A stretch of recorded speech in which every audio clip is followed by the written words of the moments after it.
오늘 하나님께서 우리에게 주시는 말씀은 로마서 2장 3절의 말씀입니다.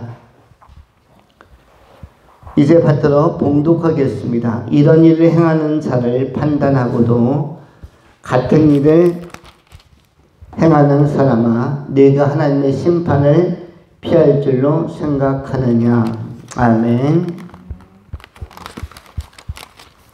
오늘은 판단과 심판이라는 제목으로 하나님의 말씀을 전하도록 하겠습니다. 첫 번째 판단, 두 번째 심판. 이런 일을 행하는 자를 판단하고도 같은 일을 행하는 자들에 대하여 로마서 2장 3절을 통해서 바울은 경고하고 또 권면하고 있습니다. 이 땅에 악이 많고 또 문제가 많고 사건이 많습니다. 그래서 보도하기도 하고 지적하기도 하고 또는 그것을 되뇌이며 또 전달하기도 하고 대화의 소재로 삼기도 합니다. 이런 모든 것들은 판단에 관한 것입니다. 판단이라는 것은 관찰의 결과물로 나오는 것입니다. 어떠한 시선으로 그 사건을 또 그 사람을 그 행위를 언어를 관찰하느냐 그리고 해석하느냐 관찰자로서 해석자로서 어떠한 시각을 가지고 어떠한 결론을 내리느냐 이것이 판단의 한 가지 요소라고 할 수가 있습니다. 유대인들이 볼 때 이방인들을 관찰한 결과 그들은 하나님에 대해서 바르게 알지 못하고 또한 감각도 없는 존재였습니다. 그런데 이 판단이 지나치게 기울어진 시각으로 모든 것을 관찰하고 해석하고 조망할 때에는 바른 결론을 내리기가 어려운 것입니다. 또는 반듯한 결론에 도달하기가 매우 어려운 것입니다. 그래서 우리 인간의 시각은 인간의 관점은 끊임없이 교정을 요구합니다. 안경을 맞출 때도 마찬가지입니다. 처음에 눈이 나빠서 안경점에 가서 또는 안과에 가서 시력 검사를 하면 그때 처음 맞춘 안경을 가지고 평생 쓰지는 않습니다. 1년에 한 번, 2년에 한 번 또는 3년에 한 번 중간중간 검사를 하면서 현재의 나의 시력과 또 안경의 도수가 맞는지 맞지 않는다면 그대하여 난시가 겹친다든지 초점이 흐려지고 있다면 다시 도수에 맞는 것을 재측정해서 교정실을 통해 가지고 내 눈에 적확하게 들어맞는 그런 안경을 새롭게 맞춰야 할 것입니다. 그런데 이 판단하는 시각이라는 것은 한 번 맞춘 안경을 가지고 평생을 그대로 그 도수로 쓰려고 하는 경향성을 의미합니다. 예를 들자면 그래서 인간은 끊임없이 자기의 시각을 교정해가는 과정들이 필요합니다. 우리 하나님은 이 교정의 과정을 인생 훈련을 통해서 또 여러 가지 교육과 학습을 통해서 계기를 허락해 주시는 것입니다. 바른 관찰자가 된다는 것, 바른 해석자가 된다는 것은 굉장히 큰 복이라고 할 수가 있습니다. 그런데 이렇게 바르게 관찰하는 것은 결코 쉬운 것이 아닙니다. 뉴스를 들어도 그것을 걸러낼 수 있는 여과적 장치가 나의 사고구조 안에 있는가 없는가도 중요한데 여과장치가 없으면 우리는 굉장히 헛되고 헛된 많은 정보를 내면식에 축적할 수가 있습니다. 이른바 초등학교 때 학교 앞에 늘어선 불량식품 가게, 불량식품 상인들은 학교 선생님들도 단속하고 경찰청에서도 단속을 합니다. 불량식품은 분명히 아이들의 입맛에는 참 좋은데 혀는 달콤하게 하는데 건강에 유해하기 때문에 많이 먹는다고 해서 불량식품 많이 먹는다고 해서 그냥 집에서 집밥 부모님이 만들어준 것 그냥 학교 급식실에서 나오는 것 그냥 별로 특색 있는 맛은 아니지만 그것 먹는 것이 훨씬 건강하지 학교 앞에서 상인들이 화려한 불량식품 파는 것 여러 사탕 종류 아주 저가의 사탕들 뭐 쫀디기라든지 뭐 달고나라든지 많죠. 그런 것들 하나하나 사서 먹는 것은 일단 치아에도 또 건강 전체에 크게 도움이 되지 않습니다. 내가 오늘 불량식품을 많이 먹어서 너무 배부르고 많이 먹었으니 건강해질 것이다. 이것은 착각이고 이것은 잘못된 사고라고 할 수가 있습니다. 그러므로 교정이 필요하고 이런 것에 대해 하나님께서도 우리에게 여과하도록 걸러갈 수 있는 여과 장치를 제시하는 것입니다. 최근에 정수기를 관리하는 분들이 직업으로도 또 각광을 받고 있습니다. 이른바 코디네이터, 코디 하시는 분들이 필터도 바꿔줄 때도 있고 여러 청소도 할 때가 있습니다. 정수기가 없었던 시기도 있었죠. 수돗물을 그냥 먹거나 또는 보리차와 더불어서 이렇게 끓여서 먹기도 하였는데 어느 시점부터 대한민국 전체에 정수기 없는 집이 없을 만큼 정수기가 보편화되고 있습니다. 그러면서 걸러 먹어야 할 이유들에 대하여 공감하는 것입니다. 왜냐하면 우리가 먹는 상수원에서 나오는 이 물에는 오염 물질이 많이 있다는 것에 대한 동의이고 공감이기 때문입니다. 때로는 중금속이 있을 수도 있고 때로는 미생물들이 있을 수도 있고 건강을 해칠 만한 요소들이 우리의 상수원을 타고 또 오염된 관을 타고 부식된 관을 타고 들어올 수도 있기 때문에 정수하는 것이 필요하다라고 필요성을 느끼고 많은 시민들이 여기에 동의해서 정수기를 설치하기도 하는 것입니다. 이러한 것들, 이 여과장치라는 것이 굉장히 중요한데 우리의 마음에도 이런 여과장치 필터가 꼭 필요합니다. 수많은 정보들과 수많은 뉴스들과 수많은 사조들이 들어올 때 이것을 여과하고 필터링해서 걸러내고 불순물은 제거하고 순전한 것들만 우리의 내면 세계에 차곡차곡 보존하고 수용하는 것이 꼭 필요합니다. 인간은 관찰을 통해서 판단하지만 그런데 하나님은 관찰이 아니라 감찰을 통해서 인간의 중심을 판단하십니다.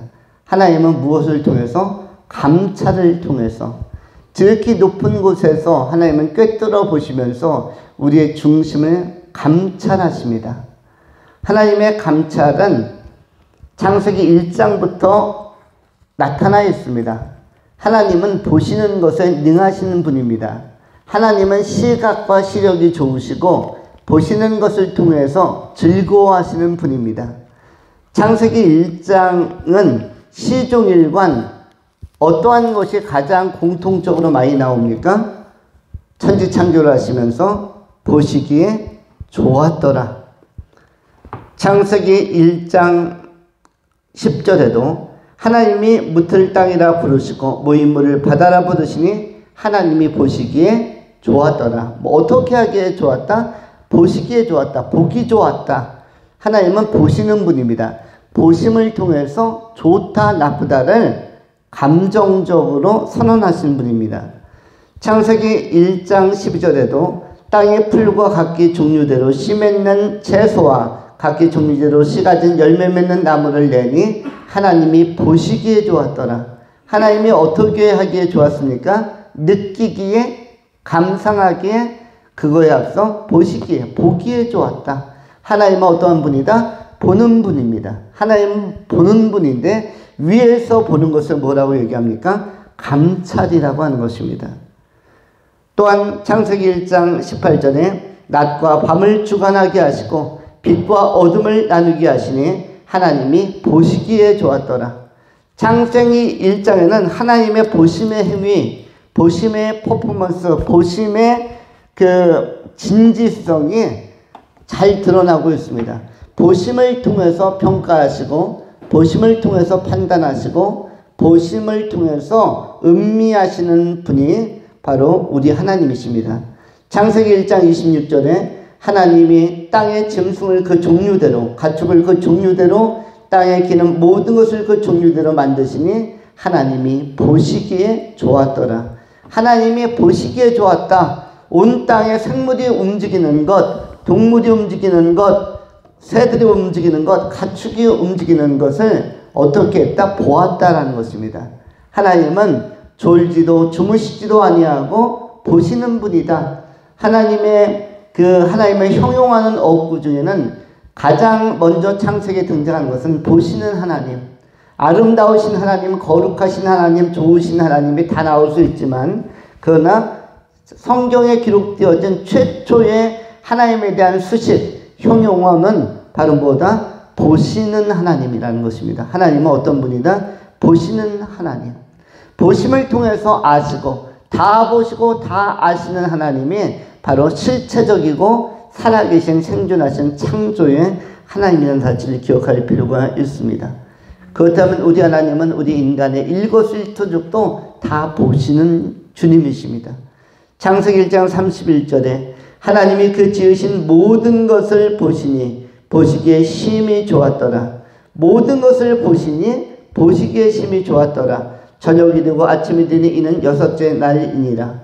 하나님은 이 천지 창조를 보심으로써 음미하였고 보시기에 심히 좋았다. 특별히 인간의 완성에 대해서 심이라는 아주 강조 부사를 동원해서 하나님의 감정을 묘사하고 있습니다. 그만큼 하나님은 보심에 능하시고 보심에 민감하고 오늘도 동일하게 창세기의 하나님은 천대의 하나님, 우리의 하나님이 되셔서 역시 보시는 하나님이십니다. 또한 창세기 11장에는 바벨탑 사건이 소개되어져 있습니다.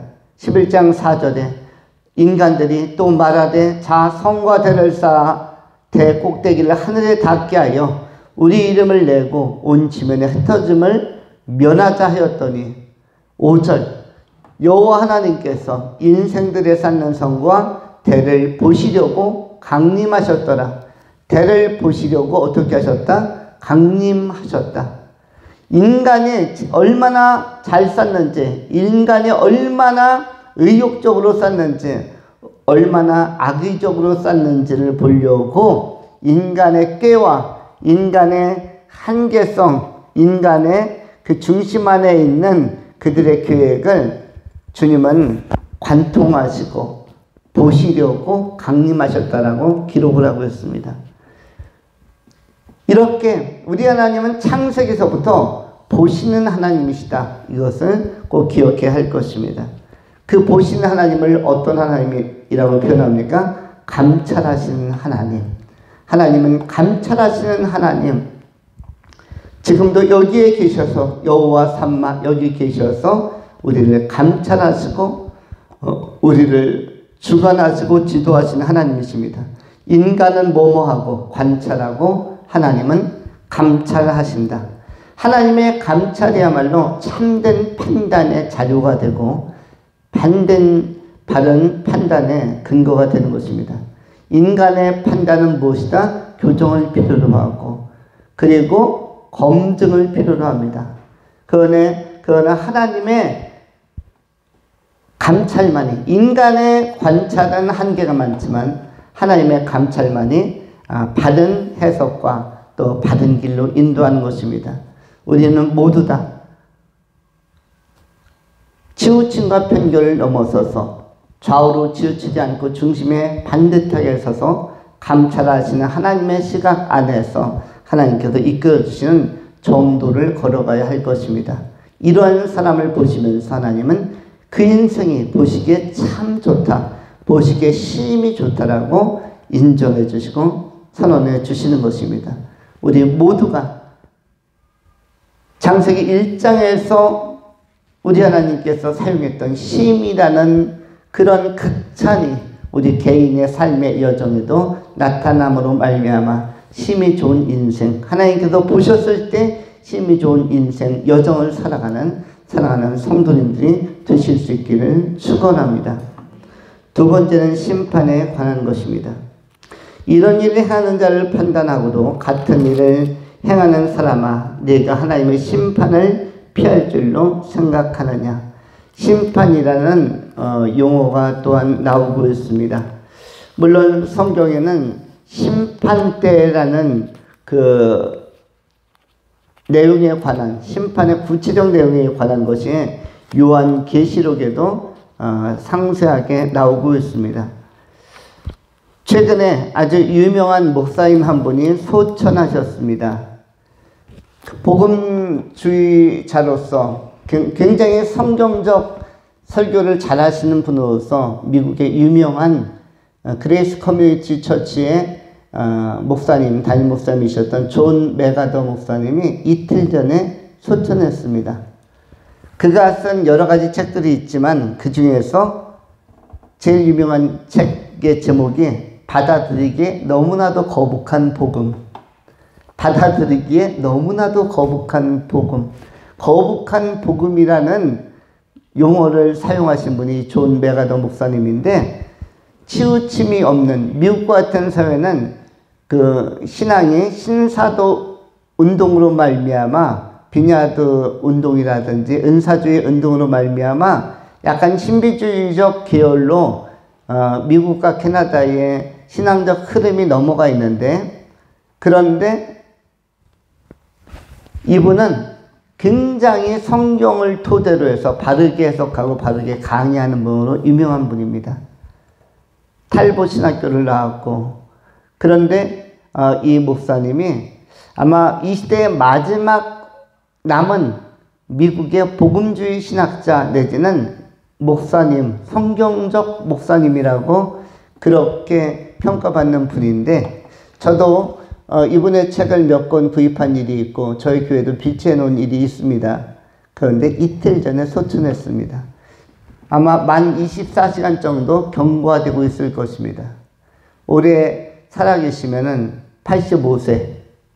조금은 더 사셔도 좋은데, 그런데 미국 사람 치고는 굉장히 아담한 분입니다.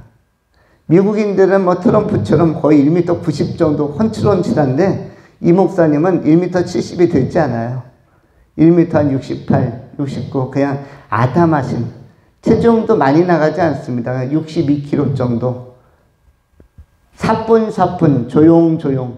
미국의 그 장대 같은, 그야말로 대나무 숲에서 있는 조그만 소년 같은 그런 이미지의 목사님인데, 그런데 오직 성경, 오직 말씀을 강조하면서 거의 50년 넘게 바른 목회를 해오셨습니다.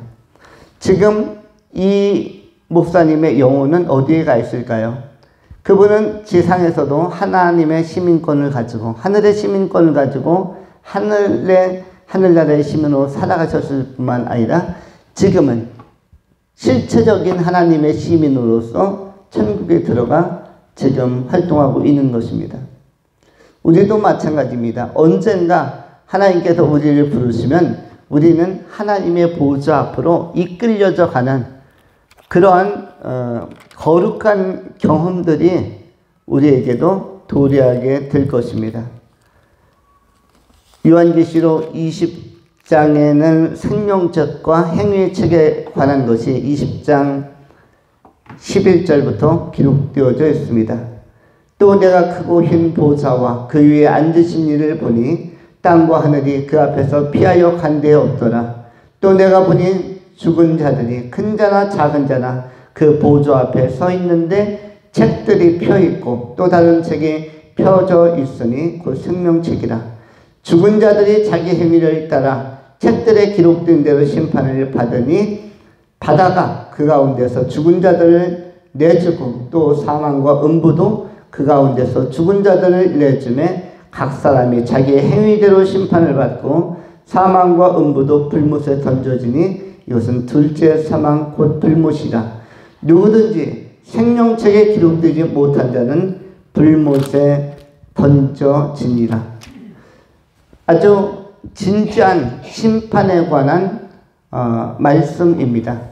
일반적인 심판하면은 사필 규정으로서 행한 대로 그 결과의 보응을 받는 것, 뿌린 대로 거두는 것, 이것이 되겠지만 남을 판단하는 사람은 판단받는다는 일반적인 것이 되겠지만, 그러나 그 본문에서는 유대인들이 이방인들을 판단할 때 그 판단으로서 유대인들 또한 복음적 기준에서 보면 판단의 대상이 된다는 것을 한번 점검해 주는데, 우리가 요한계시록 20장에서 생각하는 것은 궁극적인 판단과 심판에 관한 것을 우리는 또한 생각하는 것입니다. 이 심판은 우리 하나님께서 결국 마지막 때에 어떤 대상에게 행하십니까? 모든 인간에게 하는데, 요한계시록 20장 12절에는 약간 충격적인 표현이 있습니다. 어떤 것이 충격적입니까? 또 내가 보니 죽은 자들이 큰 자나 작은 자나 보좌 앞에 서 있는데, 큰 자나 작은 자나, 이 말은 작은 자도 심판을 받는다는 것입니다. 작은 자도 심판을 받는다. 큰 자나 작은 자나, 우리는 큰 자나 작은 자나를 두 가지로 생각해 볼 수가 있습니다. 일단은 연령적으로 연소한 자를 작은 자, 또 연령이 있는 자를 큰 자라고 볼 수도 있을 것입니다. 이 말은 우리는 성인들은 다 심판을 받는다라고 생각하죠. 특별히 예수 안 믿은 성인들은, 어른들은 심판을 받는다. 죄를 많이 지었을 것이다. 그런데 작은 자들, 어린아이들이나 청소년들이나 또는 매우 소시에 이 땅을 떠난 소천한 사람들에 대해서는 그 심판의 진지성에 대해서 간과하는 경향성이 많이 있다는 것입니다. 어린아이들이 무슨 죄가 있겠어? 조금 살다가 세상 떠난 사람이 무슨 죄가 있겠어? 그런데 큰 자나 작은 자나 다 무엇이다? 물은대소하고 하나님의 심판대 앞에 선다는 것입니다. 그래서 복음은 모든 존재에게 다 진지해야 한다는 것이고, 그리고 어린아이들에게는 왜 복음을 진지하게 못 전합니까? 거북하게 생각할까봐. 존 메가더 목사님이 이야기한 것이 그것입니다. 우리는 사람의 눈치를 너무 많이 본다는 것입니다. 그가 실제로 우리의 부모 형제에게는 왜 복음을 잘 못 전하죠? 전할 수 있는 복음을 왜 그렇게 주저합니까? 그 소중하고 자랑스러운 복음을 전하는데 왜 주저하죠? 이유는 이것이 받아들이는 그분의 심기를 뭐뭐하게 할까봐, 불편하게 할까봐, 거북하게 할까봐. 이것을 잘 간파한 목사님이 존 메가더 목사님입니다. 복음을 전해보니까 받아들이기 매우 거북해하더라. 우리 삶의 성도님들도 전도를 현재 잘 못하고 있는 것은 상대방이 이 복음에 대하여 굉장히 거북해할까봐, 배타적인 반응을 보일까봐 전해보지도 않고 미리 상상만 합니다. 전해봤습니까? 전해봐야 그가 거북해하는지, 그가 부담스러워하는지, 그가 거절하는지 알 텐데 전해보지도 않고 우리는 미리 상상합니다. 그가 이 복음을 받아들이기에는 매우 불편할 거야, 거북해할 거야, 굉장히 인상쓸 것 같아. 그래서 그것에 대한 두려움이 앞서기 때문에, 만일 반대로 우리의 상상력 안에서 복음을 전했는데 그가 너무 기쁘게 받아들이면서 더 이야기해 주십시오, 더 듣고 싶습니다, 다음 주에 와서 또 알려주시고 또 들려주시면 안 되겠습니까?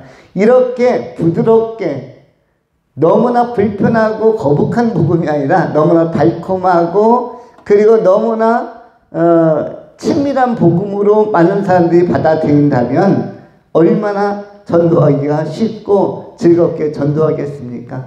학교에서는 그분들에게, 짝꿍들에게 복음을 전파할 것이요, 이웃에게, 아파트 옆집에 복음을 전파할 것이요, 마주치는 사람들에게, 이 독립 사람들, 주변 사람들에게 복음을 전파할 수 있을 터인데, 너무나 거북하게 받아들일 것을 상상함으로써, 너무나 불편하게 느낄 것을 우리가 염두에 둠으로써 담대하게 전하지 못한다는 것입니다. 그러나 우리는 심판이 엄연한 사실이라는 것을 상기하면서 모든 사람이 물은대소하고 작은 자나 큰 자나 하나님 앞에 선다, 이것을 꼭 기억해야 할 것입니다. 달리 표현하면 다른 측면에서는 이 연수나 나이가 되겠지만, 뭐 작은 자나 큰 자나는 문자 그대로는 뭐 소자나 뭐 주옥만처럼 큰 자나 이것도 되겠죠. 또 다른 측면에서는 믿음이 있는 자나 없는 자나, 믿음이 작은 자나 큰 자나, 이것이 또한 적용이 될 것입니다. 믿음이 작은 자는 작은 자대로, 큰 자는 큰 자대로 서는 것입니다. 그리고 하나님의 심판대 앞에서 진검승부, 공력이 살아있는지 공력이 타버리는지 그 신앙의 진정성과 실체성이 드러나게 될 것입니다. 하나님 앞에서, 하나님의 심판대 앞에서 담대한 사람은 반듯한 믿음의 길을 걷는 것이고, 그 심판대가 두려운 사람들은 그 인생이 굉장히, 그 인생 경영에 있어서 굉장히 부실했다는 것을 증명하는 그 자리가 될 것입니다. 우리는 사람이 미약해 보여도, 연약해 보여도, 부족해 보여도 하나님의 심판대 앞에서 담대할 수 있는 예수 그리스도의 대속의 보혈의 피를 믿고 참다운 믿음을 가지고 주님 앞에서 주님과 동행하는 자가 됨으로 말미암아 하나님의 보좌 앞에서도, 심판대 앞에서도 정말 승리자로 인정을 받음으로 말미암아 생명책에 기록되는 사람들이 되어야 할 것입니다. 생명책에 기록되지 아니한 사람들은 무엇을 가지고 판단하고 심판합니까? 행위의 책들로 넘어가면 이를 말할 수 없는 과거의 어두운 것들이 드러나기 때문에 양파 껍질처럼 까도 또 나오는 어두운 것들이 줄줄이 달려나오기 때문에 감당할 수가 없습니다. 우리가 간신히 잊으려고 했던 것들, 망각의 늪에다 던져놓았던 것들, 간신히 억눌렀던 어두운 것들이 그 행위의 책들 속에는 낱낱이 기록되어져 있어서 다 나오기 때문에 직고하게 되고 피할 길이 없게 되기 때문에 이것은 지옥을 면하기가 어려운 것입니다. 그래서 우리는 예수 그리스도의 십자가의 보혈의 능력을 덧입어서 우리가 이 하나님의 심판 앞에서도 담대하여 예수 피 의지하여 이기는 자들이 되어야 할 것입니다.